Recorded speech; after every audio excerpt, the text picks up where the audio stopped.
In the wake of the Mueller report, there have been growing scrutiny and questions over edits and omissions in the special counsel's findings. Of course, this comes as Attorney General William Barr has been given the authority to declassify documents related to the origins of the Russia investigation. That includes FISA warrants that targeted my next guest. Joining me right now is Carter Page. He is former foreign policy advisor to the Trump campaign and famously spied on. Good to see you, Carter. Thank you so much for joining us.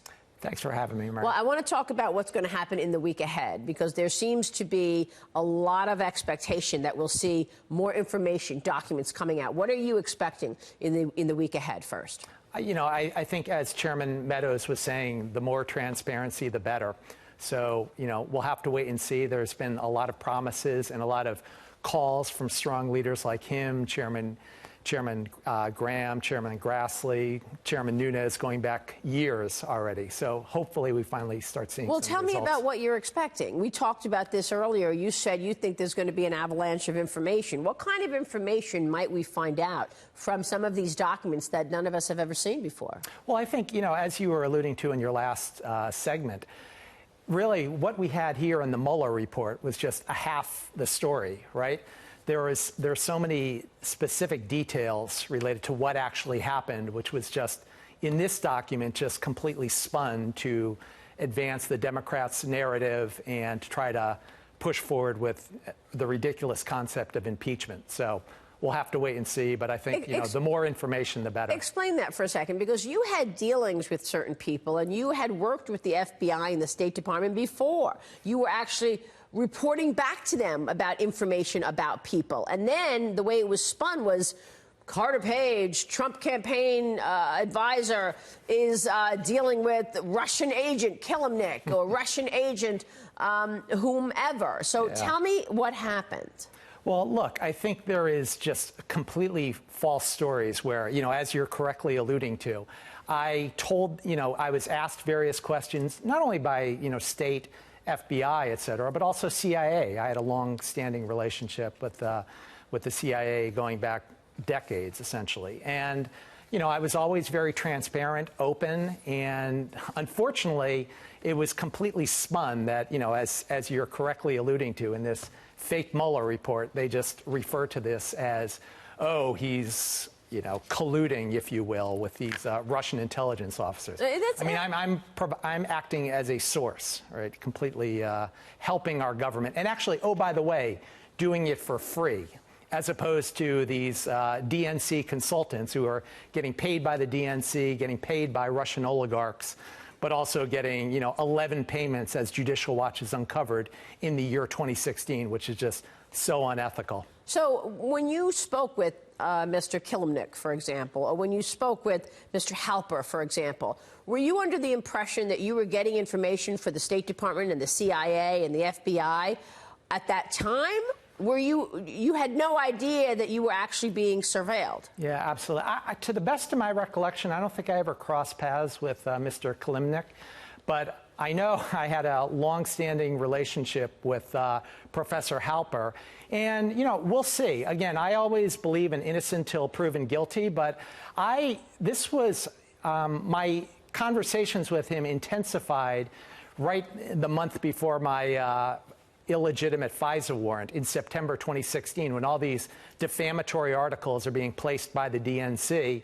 And, essentially all of my relationships with people in the Trump campaign and then Trump transition team and then early into the first months of the administration were all essentially underground. It was always sort of behind the scenes. And Professor Halper was being very positive, and he was like sort of a Harriet Tubman figure of he understands sort of the injustices of he presented himself as understanding that, and I sort of trusted him. And if this is true, again, it's sad about the FBI because they haven't admitted anything yet. I mean, there are these ridiculous statements that there's no spying, et cetera. But, we'll have to wait and see. So let me get this straight. You're working with the CIA for decades, and you are reporting information back to the CIA for decades. Mm-hmm. And suddenly somebody puts your name in a Yahoo News article that you are a Trump campaign figure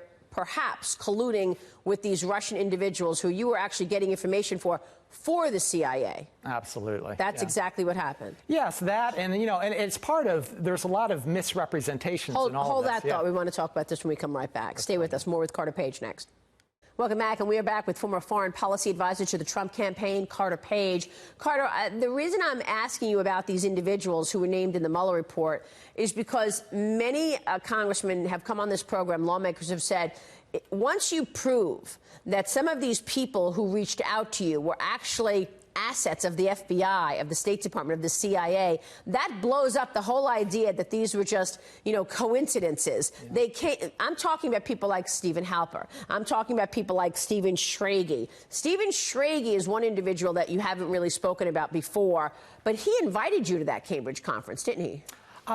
Yes, I've admitted that in various testimonies, both to the grand jury as well as in Congress as well. But, again, I think both the Democrats in Congress and the Democrats on this fake Mueller commission were sort of pushing this false narrative. And every time we talked about anything dossier related or anything, U.S. intelligence assets coming after us related, they immediately tried to shift the subject. Isn't it quite extraordinary that you had so many international friends of the State Department, of the CIA, that were actually coming at you and at George Papadopoulos? I mean, Alexander Downer, Stephen Halper, Stephen Schrage. These, I mean, Downer, for example, was from Australia. The others from the UK. And they're reaching out to you talking about your consultancy business and how they tell me what they said to you. Well, I don't recall ever getting contacted by Downer. I may have crossed paths with them at some point. To me, the bigger issue and the problem is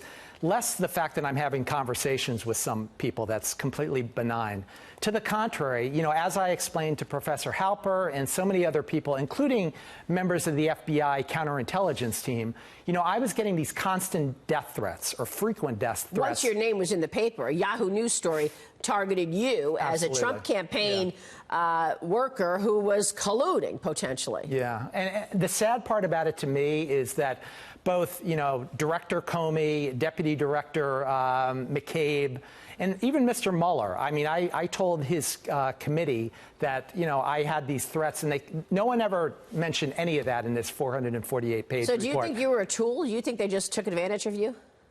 I'm just concerned about national security and the fact that the Democrats led this really illegal efforts against our democracy and our electoral system and led to all these death threats, not only to me, but so many other people. You got a lot of death threats, I know.